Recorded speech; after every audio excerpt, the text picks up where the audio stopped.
సర్వసమానత్వ భావాన్ని ప్రతిపాదించే గురువునకు మన ఆర్షధర్మంలో ఎంతో ప్రశస్తి ఉంది. సమాజహితమే అసలైన భక్తి భావనాన్ని వీరశైవం ప్రతిపాదిస్తుంది. ఆ సంవిధానంలో బసవేశ్వర సిద్ధాంతాలతో ఆకృతి దాల్చిన మఠం శివయోగి సిద్ధేశ్వర మఠం.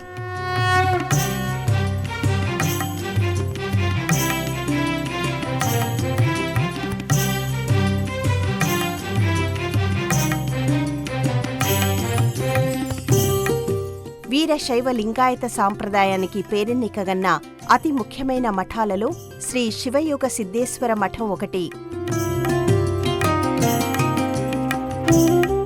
కర్ణాటక కలబుర్గి జిల్లా జిడగలో ఉన్న ఈ మఠానికి ఎంతో ప్రశస్తి ఉంది. భక్తి, యోగా, తపస్సు, ధర్మ ప్రబోధనలకు ఈ మఠం ప్రధాన కేంద్రం. ఆధ్యాత్మిక చైతన్యం, చింతన ప్రేరణ ఈ మఠ దర్శనం వల్ల చేకూరతాయి.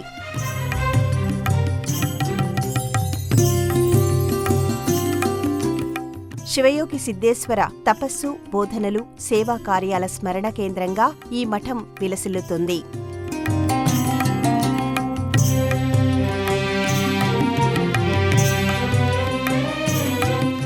శివయోగి సిద్ధేశ్వర స్వామి ప్రారంభ జీవితం గురించి అంతగా వివరాలు అందుబాటులో లేవు. బాల్యదశ నుంచి ఆయన నిశ్శబ్ద స్వభావాన్ని కలిగి ఉండేవారు. ధ్యానాభిముఖత కనబరుస్తూ చింతనా మార్గంలో ఉండేవారు. పిల్లలతో ఆటలాడ్డం కన్నా శివస్మరణకే ప్రాధాన్యతనిచ్చేవారు. నమఃశివాయ జపం చేస్తూ ప్రకృతి మధ్య ఒంటరిగా ఉండడానికి ఆయన ఇష్టపడేవారు. ఆయన తల్లిదండ్రులు సాధారణ రైతు కుటుంబానికి చెందినవారు. తమకి ఉన్న కొద్దిపాటి పొలంలో వ్యవసాయం చేస్తూ ఆయన తండ్రి కుటుంబాన్ని పోషించేవారు. చిన్ననాటి నుంచి కుమారుడిలోని వైరాగ్య భావాల్ని గుర్తించి తన పుత్రుడి శివభక్తిని తల్లిదండ్రులు ఏనాడూ అడ్డు చెప్పలేదు. యువకుడిగా సైతం శివయోగి సంసారిక బంధాలపై ఆసక్తిని పెంచుకోలేదు. ఆధ్యాత్మిక సాధనపైనే దృష్టి పెట్టారు. గురువుల మార్గదర్శనంతో ఇష్టలింగ ఉపాసన, యోగ సాధన స్వీకరించారు. ఐహిక భోగాల కన్నా సరళ జీవనాన్ని ఎంచుకున్నారు. శ్రమే పూజ, సేవే సాధన అనే కాయక దాసోహ సిద్ధాంతాన్ని విశ్వసించి వాటినే తన జీవన ధర్మాలుగా ఆచరించారు. శివయోగి ఆధ్యాత్మిక సాధనలో భాగంగా జడగ పరిసరాల్లో దీర్ఘకాలం తపస్సు చేశారు. ధ్యానస్థితిలో సుదీర్ఘంగా ఉన్నారు. ఆయన సమక్షంలో గ్రామంలో శాంతి సామరస్యాలు వెల్లివిరిశాయని విశ్వసిస్తారు. అవసరంలో ఉన్నవారిని ఆదుకోవడం, వారికి కూడు, వస్త్రాలు, నివాసాన్ని కల్పించడం వంటి అభ్యుదయ సామాజిక కార్యక్రమాల్ని చేపట్టారు. కుల వర్గ భేదాలు లేని భక్తి మార్గాన్ని ప్రబోధించారు. నైతిక జీవనం, శ్రమకు గౌరవం, దయ, సేవ, సమానత్వాల గురించి ప్రజలకు ఉద్బోధించారు. శివయోగి సిద్ధేశ్వరులు మహాసమాధి చెందిన తర్వాత ఆయన శిష్యులు, భక్తులు ఆయన తపస్సు చేసిన స్థలంలో స్వామీజీ పార్థివ దేహాన్ని ఖననం చేశారు. అక్కడే సమాధి మందిరాన్ని నిర్మించారు. ఆ మందిరమే జిడగ మఠంగా రూపుదాల్చింది.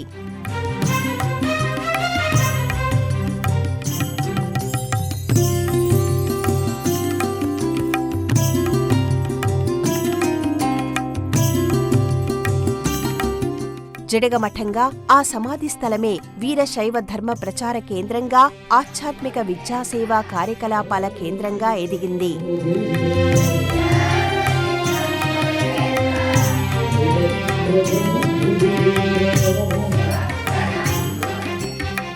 ఈ మఠానికి పరంపరగా పీఠాధిపతులు నియమితులై శివయోగి సిద్ధేశ్వర స్వామి నిర్దేశించిన సాంప్రదాయాల్ని కొనసాగించారు.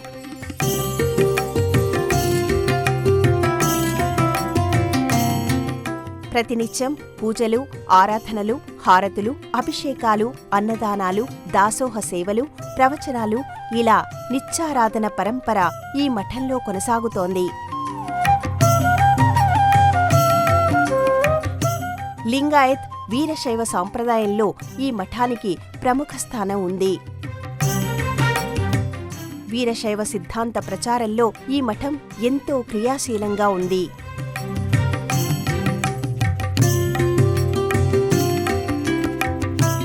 కర్ణాటకతో పాటు ఇతర రాష్ట్రాల నుంచి కూడా భక్తులు నిత్యం ఈ మఠానికి వస్తుంటారు. సిద్ధేశ్వరుల బోధనలు, సరళమైన జీవనం, సేవ, శివభక్తి ఇప్పటికీ భక్తులకు ప్రేరణగా నిలుస్తున్నాయి. బసవేశ్వరుడి సిద్ధాంతాలే ఈ మఠానికి ప్రాతిపదిక. శరీరమే కైలాసమని చాటి చెప్పిన బసవన్న సిద్ధాంతాలకు ఆలంబనగా ఈ మఠం వర్ధిల్లుతోంది.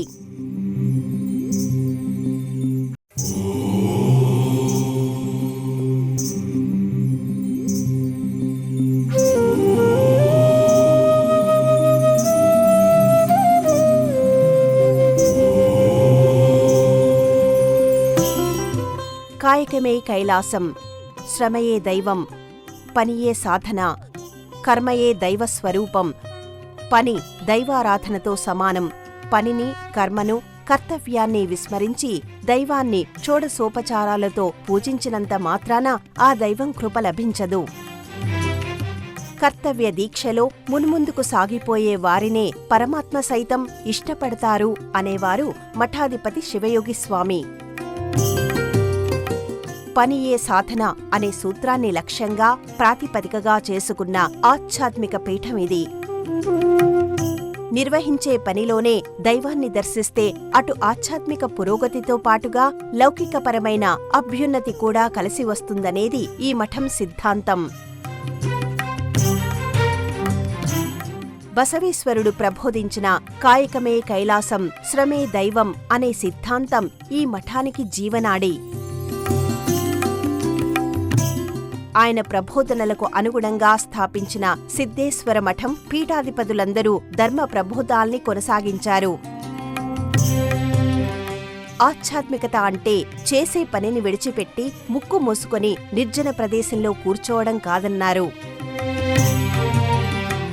బాధ్యతల్ని సక్రమంగా, క్రమశిక్షణగా నిర్వర్తించడమే మనం చేసే అత్యున్నతమైన ఆధ్యాత్మిక సాధన అని ఆయన చెప్పేవారు. ఇతరులకు సేవ చేయడంలో ఉన్న ఆనందంలోనే భగవంతుడి దర్శనం కలుగుతుందని ఆయన ఉద్బోధించారు. శివయోగి స్వామి సారథ్యంలో సేవయే పరమావధిగా విశ్వమానవ కళ్యాణం కోసం మఠం నిరంతరం శ్రమిస్తోంది. సమతా మమతల్ని స్థాపిస్తూ మానవతే ప్రధాన ధ్యేయంగా సిద్ధేశ్వర మఠం పురోగమిస్తుంది. సర్వమానవ సౌభ్రాతృత్వాన్ని ప్రదర్శించని మానవీయత అడవిలో కాచిన వెన్నెలలా వృధా అని ఆయన అనేవారు. కోపం, గర్వం, కోరికలు, ఆడంబరాలు ఇవన్నీ మనిషిపై ప్రతికూల ప్రభావాన్ని చూపుతాయి. అందువల్ల వీటిని వదిలి సమబుద్ధిని కలిగి ఉండాలి. సర్వాంతర్యామి అయిన పరమాత్మను అందరిలోనూ దర్శించాలంటారు స్వామీజీ. మఠంలోని కట్టడాలు, నిర్మాణాలు, విద్యాలయాలు, ధ్యాన మందిరాలు, దైవ సన్నిధానాలు ఇవన్నీ సర్వత్రా ఆధ్యాత్మిక దివ్య ప్రభలని వెదజల్లుతుంటాయి.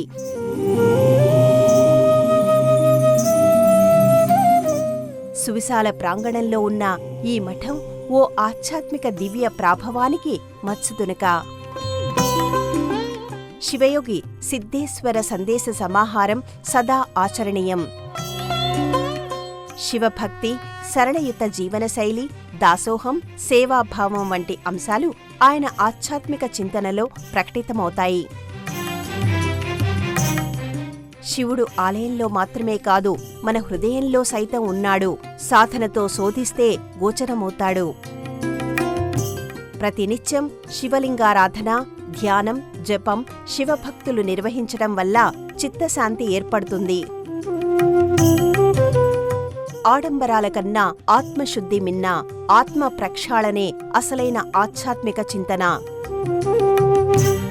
కాయక దాసోహ సిద్ధాంతం వీరశైవులకు శిరోధార్యం. శ్రమయే పూజ, సేవే సాధన ఈ జంట సూత్రాలు జీవన పర్యంతం అవలంబించాలి. స్వీయ శ్రమతో జీవించాలి. అన్నదానం, సహాయంతో దాసోహాన్ని అవలంబించాలి.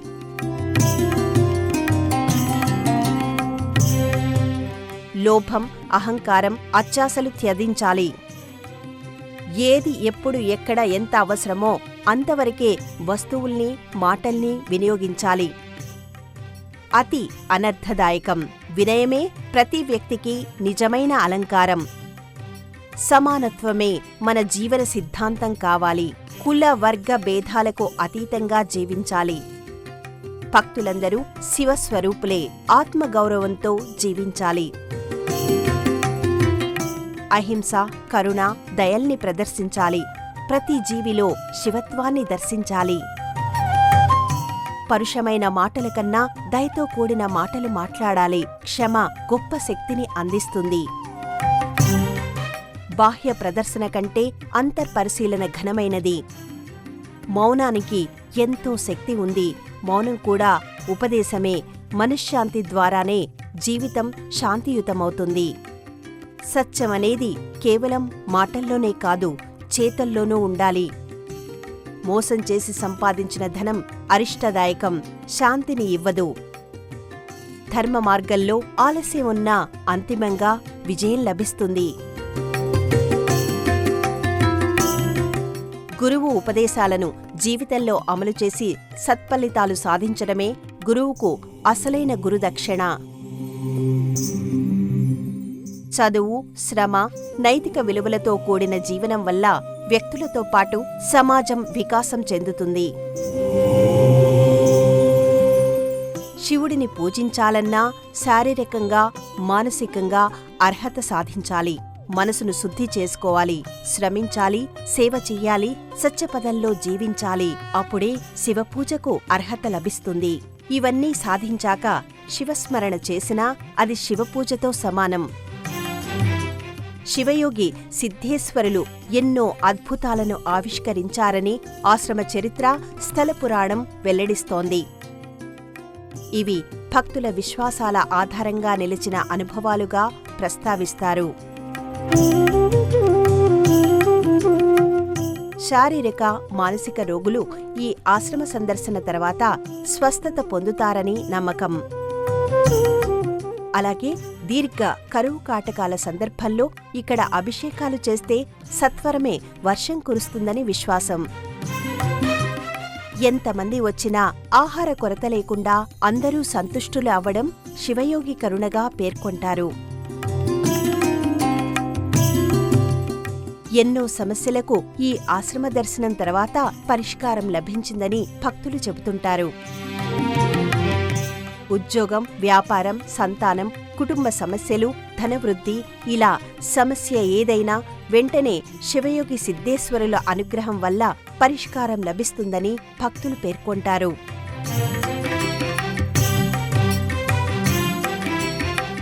మహాశివరాత్రి, వార్షిక జాతర, ధార్మిక ఉత్సవాలు, శ్రావణ, కార్తీక మాస వేడుకలు, దీపోత్సవాలు, శివయోగి జయంతి, వర్ధంతి ఆరాధనలు, గురు పౌర్ణమి వంటి విశేష సందర్భాలలో ఈ మఠానికి అసంఖ్యాకంగా భక్తులు తరలివస్తారు.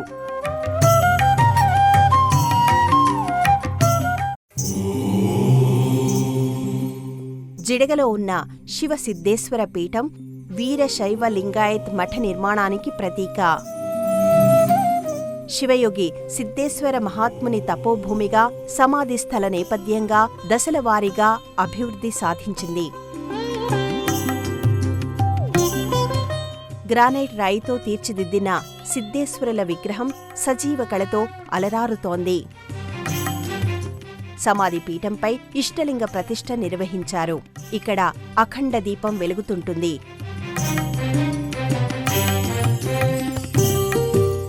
ఈ సమాధి చుట్టూ భక్తులు ప్రదక్షిణ చేసే విధంగా ప్రదక్షిణా పథాన్ని ఏర్పాటు చేశారు. సమాధి మందిరానికి ఆనుకుని శివాలయం ఉంటుంది. ద్రావిడ శైలి ప్రభావంతో నిర్మించిన గర్భగృహం, అంతరాలయం, ముఖమండపాలు ఉంటాయి.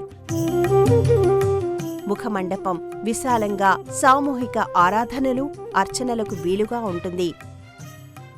సభా మండపంలో నిత్యం ధర్మ ప్రవచనాలు, భజనలు, శివవచన పఠనాలు కొనసాగుతాయి. గాలి వెలుతురు ధారాళంగా వచ్చేలా ఎత్తైన పైకప్పు ఉంటుంది.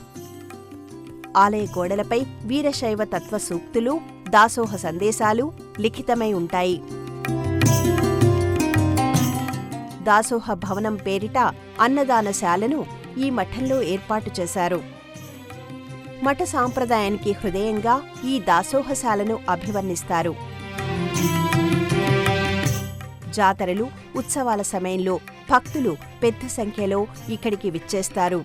భక్తులందరికీ భోజనాన్ని నిరంతరం ఈ దాసోహ భవనంలో వితరణ చేస్తారు. ఈ భవనంలోనే వంటశాల, సరుకులు నిల్వ చేసే గదులు ఉంటాయి.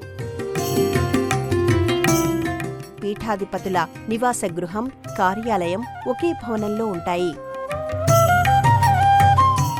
భక్తుల దర్శనాలు, పరిపాలనా వ్యవహారాల కోసం ప్రత్యేక గదులు ఉన్నాయి.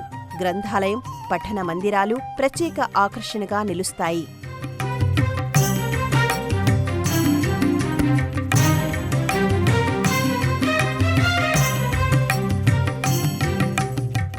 ఆశ్రమ దర్శనానికి దూర ప్రాంతాల నుంచి వచ్చే భక్తుల కోసం సరళ అతిథి గృహాలు అందుబాటులో ఉన్నాయి. జాతర కాలంలో తాత్కాలిక శిబిరాల ఏర్పాట్లు చేస్తారు. విశాలమైన ప్రాంగణం రథోత్సవంతో పాటు ఇతర ఉత్సవాలకు అనుకూలంగా ఉంటుంది. ఆశ్రమ ప్రాంగణంలో విరివిగా తులసి మొక్కలు, బిల్వ వృక్షాలు గోచరమవుతాయి. మొత్తంగా గమనిస్తే ఈ ఆశ్రమ నిర్మాణాలు ఆడంబరం కన్నా ఆధ్యాత్మికతకు ప్రాధాన్యం ఇచ్చినట్టు భావన కలుగుతుంది. మొదటిగా సమాధి మందిరం నిర్మితమై ఆపై ఆలయం, సభా మండపాలను నిర్మించారు. తర్వాత భక్తుల సహకారంతో దాసోహశాల, వసతి, పరిపాలనా విభాగాలు రూపుదిద్దుకున్నాయి. ఈ కట్టడాలన్నీ సరళవంత జీవనాన్ని, శాంతి, సేవ, శ్రమ, జీవనతత్వాన్ని ఆవిష్కరిస్తాయి. ఇక్కడ ప్రతి కట్టడం భక్తుల ఆచరణకు, సమాజ సేవకు ఉపకరించేలా ఆకృతి దాల్చింది. ప్రస్తుతం ఈ మఠానికి డాక్టర్ మురుగ రాజేంద్ర మహాస్వామి పీఠాధిపతిగా ఉన్నారు. శివయోగి సిద్ధేశ్వర మఠానికి మార్గదర్శకత్వం వహిస్తున్నారు. శాంతి, భక్తి, సేవ, ధర్మనిరతి వంటి అంశాలపై ఆయన ప్రబోధనలు చేస్తారు. ఆయన ఆధ్వర్యంలో మఠంలో నిరంతరం ఆధ్యాత్మిక, సామాజిక విద్యా కార్యక్రమాలు కొనసాగుతున్నాయి. సమత, మమత, మానవతల్ని ఈ మఠం ఆవిష్కరిస్తుంది. శివ పరమాత్మే సత్యం, నిత్యం. ఈ దేహమే దేవాలయం, మన హృదయ స్పందనే ఓంకారం. శ్రమను మించిన సౌందర్యం లేదు, దైవభక్తి కన్నా సమాజం పట్ల బాధ్యత మిన్నా అనే సందేశాల్ని ఈ మఠం ప్రతిఫలిస్తుంది. అన్నమయ్య, వేమన, పోతులూరి వీరబ్రహ్మం వంటి వారు బసవేశ్వరుడి సిద్ధాంతాల నుంచి ప్రేరణ పొందారు. ఆ ప్రేరణ చైతన్యం, జాగృతికి తగిన రీతిలో లింగాయత్ సిద్ధాంతాల్ని, వీరశైవ సాంప్రదాయాల్ని ప్రచారం చేస్తూ, ఏకేశ్వరోపాసనను నిర్వహిస్తూ సర్వసమానత్వ భావాల్ని ఆవిష్కరిస్తోంది. శివయోగి సిద్ధేశ్వర మఠం ఆధ్యాత్మిక సేవ, సామాజిక విద్య, వైద్య కార్యక్రమాల్ని నిర్వహిస్తూ సమాజహితమే లక్ష్యంగా ఈ మఠం ముందడుగు వేస్తోంది. ఓం శ్రీ గురుభ్యో నమః.